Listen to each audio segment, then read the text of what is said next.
Hello. Okay, we're here for our February garden tour. I mean, a few things have changed. I guess not a heaps has changed, but you know, we'll do a tour. It'll be quick. We'll see what's happening. So first, by the door, we have the finger lime, which is still coming along, which is exciting.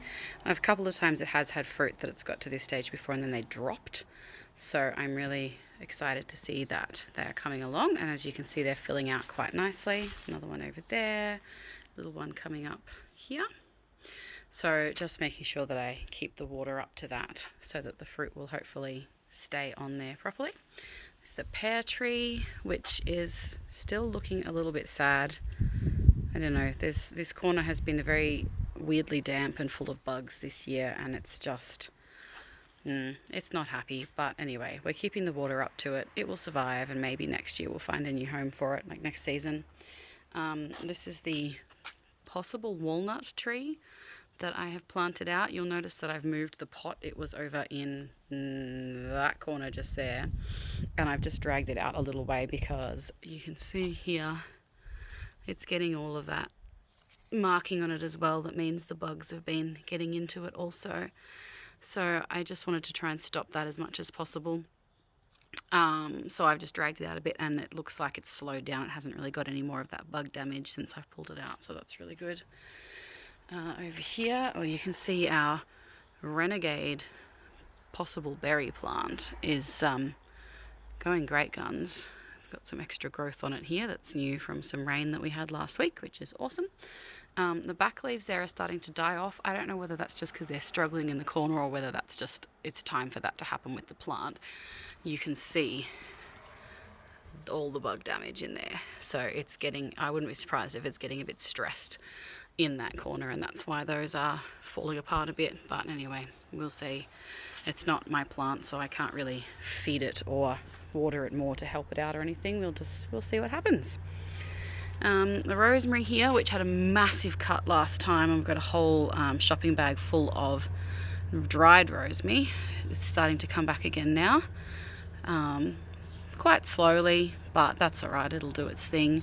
Again, suffering that same bug damage that everything in this corner is suffering right now. So I don't know, if it keeps being really slow to take off. Yeah, if it keeps being really slow, then I'll move it to a different corner of the yard, see if it can, I can maybe sit back there somewhere or something like that, and whether that'll give it a bit more of a shot at growing quickly. But you know, rosemary's pretty hardy, it'll be alright. We'll get there. Okay, dinner. We have a few very scraggly little chives holding on here. Poor little things. They just really do not get enough sun to, you can see some have been scratched off just fresh. They don't get enough sun to grow quickly, and the blackbirds are just in here all the time, scratching up for all the worms. So I don't know, I could put the fence thing back over it, but I don't know if it's worth it considering how slowly it's growing. You see, flick up. It's got the canopy of the apple tree there and the other apple tree, and they just shade this bottom bed here so much that everything's growing really slowly. So it's not really worth protecting it, I think. The basil, on the other hand, we have here. These are the plants that have held on through all of their bug damage, because I still haven't done anything about that. But as you can see, they're getting quite leafy and bushy now, especially, you know, they were like little babies when I planted them. It certainly won't be enough to do more than like a few garnishes here and there. It's not like we're going to be making jars and jars of pesto out of them this season, but they smell nice and they make me happy, and they're just nice to have as additions on pizza or pasta or whatever. The tomato plants, these two are still going really well, which is great. This one's actually two separate plants. There's one at the front, and then you can see the separate stalk at the back there. That's a different plant. And I think this one has two plants in it as well. Maybe that's the same plant. So there's three. So we've got 1, 2, 3 plants. I don't think that they are going to grow fast enough at this point for us to get anything off them before summer. It's the end of February now, so we've got 2 months now till our frost date. So maybe 7 or 8 weeks. I don't know. They're growing pretty slowly. They haven't budded. There's no flowers yet. They are growing, like there's new leaves and things on them. Look, You can see, like, there's new growth coming through. That one, just not very quickly, and I really don't think it's going to be fast enough for them to actually set fruit before it gets cold. In contrast, here is something that is, you know, setting a ton of fruit. The apple tree. Why did I flick to me? I didn't mean to flick to me. Let's go back to the... Here we go.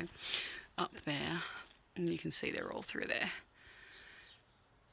which is pretty cool. Now, these have had some sort of bug get to them.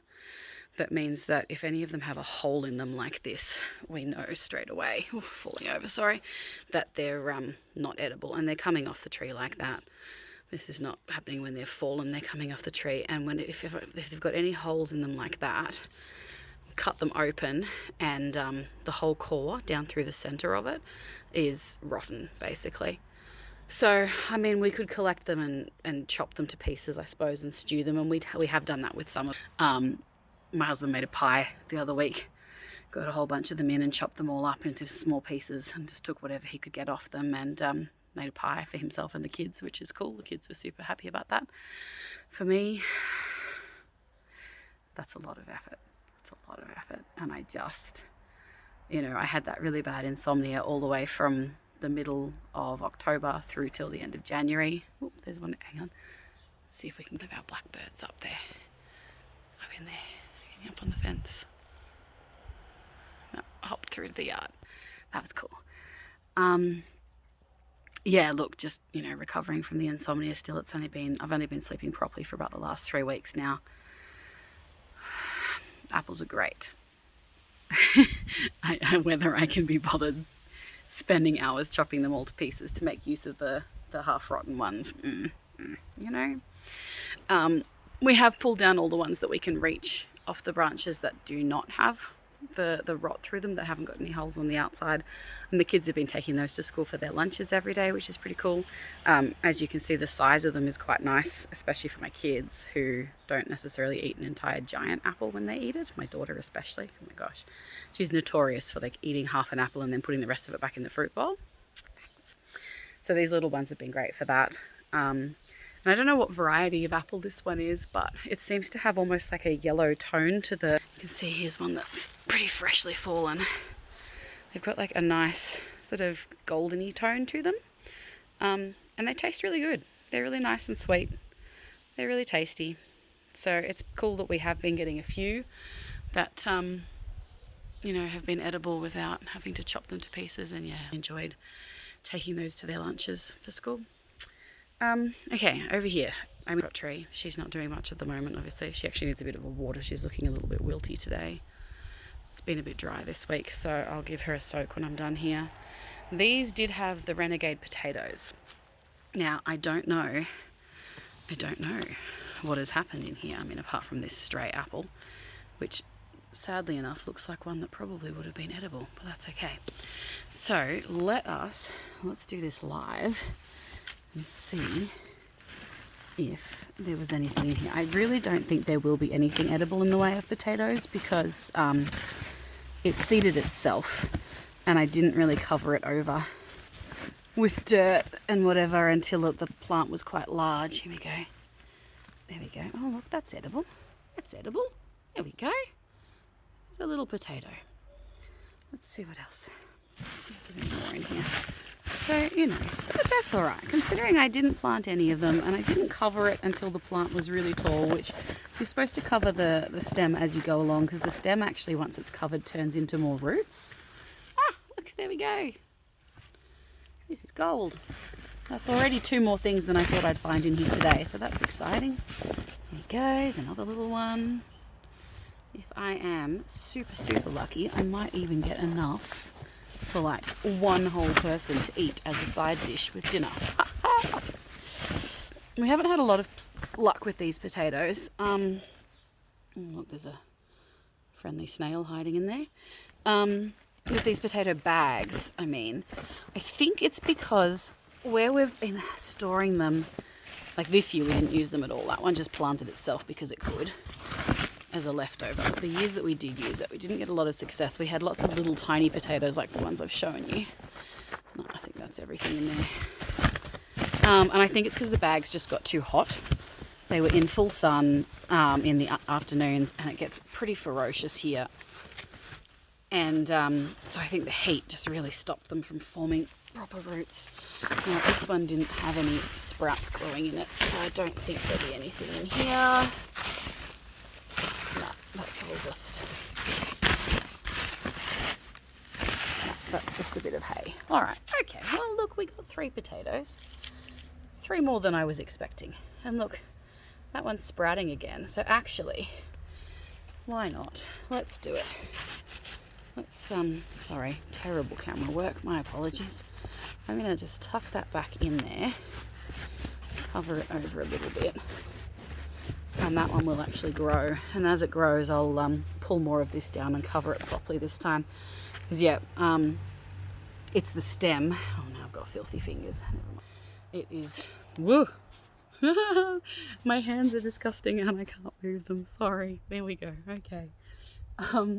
It is the stems of the potatoes that the potatoes themselves, the tubers, actually grow off. You need to cover the stem with dirt or with straw or with whatever it is. And as the stem grows and gets covered, that's what gives it more potato tubers. And as I said, I didn't do that until really, really late with this, when the stem was already really tall. So it didn't really have a lot of time to form any tubers off the stem before the plant itself died off for the season. And also I did nothing. Like, I didn't feed it, I didn't look after it, I did nothing. So, you know, this is not bad for like completely zero effort and zero work, I guess. I'm happy with that. I'm just gonna pop them over there on the worm farm while we go back over here. All right. Herbs. My hand is filthy and I have to touch my phone screen. That's okay. So herbs. These are all growing. That the oregano or marjoram, whichever it is clearly due for a haircut. So I'll come out and do that probably on the weekend. It's Wednesday here right now. Probably do it on the weekend. The sage is going well again. That's coming back. Which it's really good to see that this new growth here doesn't have. You can see the bug damage again on some of these back ones with that discoloration, but the new growth at the front doesn't have that, which is really good. And then all of our lemon thyme. Oh, I wish that you could smell that. As I go like this, I'm just getting like wafts of lemon thyme scented air into my face, and it's amazing. All right, over here is the silver beet, which last time I showed that to you, I think I had just harvested. So yeah, you can see in the month since I've done the video, it's all grown back up again now. And this is probably ready for harvesting again. So yeah, like the herbs behind me there they are. Like those, I'll probably come out and I'll harvest the silver beet on the weekend as well. Either like we use it really quickly and easily just by literally chopping it up raw, mixing it through with a bunch of different types of cheeses. I tend to use some Parmesan, some feta, and then just some tasty cheese from a block. Mix it all up and then wrap that in pastry for really quick and easy spinach and cheese triangles.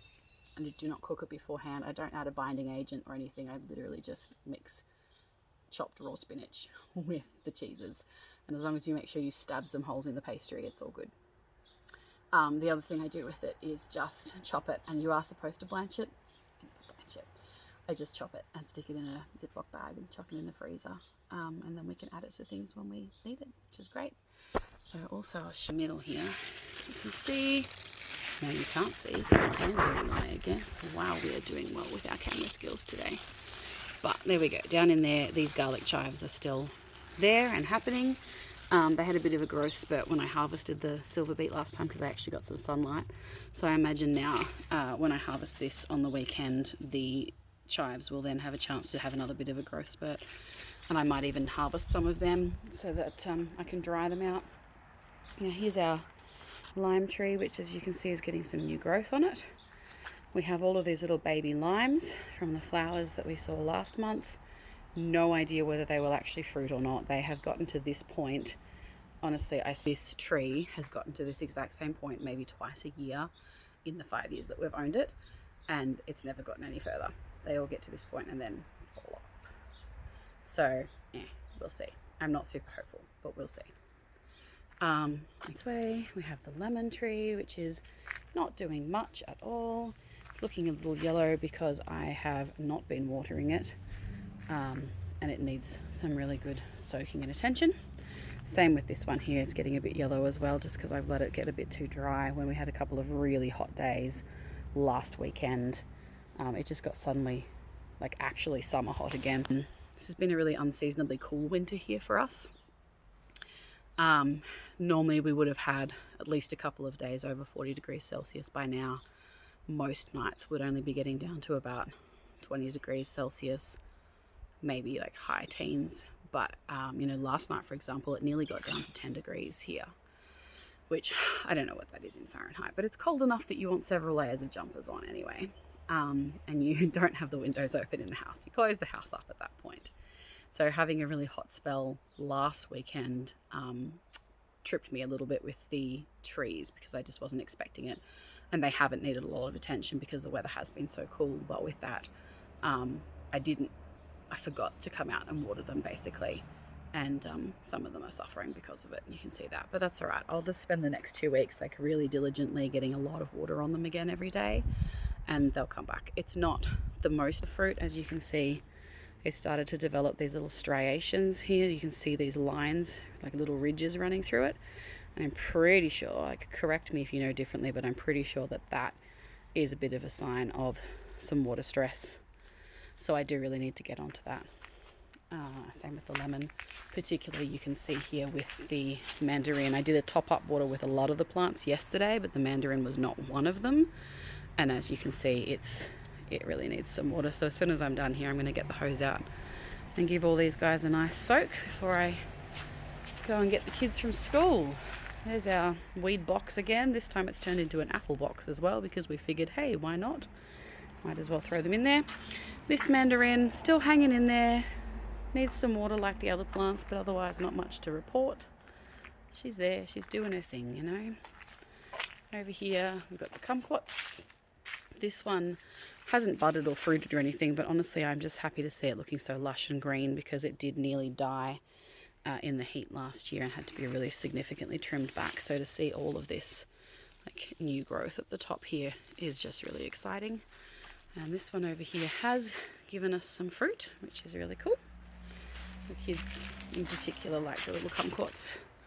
There we go. I might send them out to harvest them this afternoon when they get home from school. They really like that.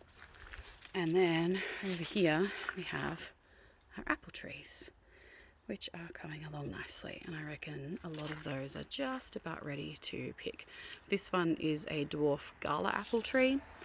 And then there's the random pole apples there. Sorry, I'm just like not showing you the inside where my husband is once again at work at his desk. And as you can see, obviously we've netted them this year. We've netted them this month since the nettings come off the apricot tree. Figured it might as well transfer to the apple tree, and we will try and stop the birds that all live around here from attacking our apples.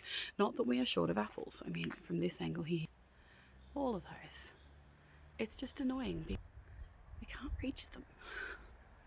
And yeah, I mean, so many of them have got the holes in them anyway with the damage, so it wouldn't really make a difference, I guess. But still, it would be nice to get up there and be able to get the ones that are undamaged. Anyway, that's all right. We've still got more apples than the kids can eat for school lunches. We have a whole drawer full of them in the fridge at the moment. So yeah, that's all right. It is what it is.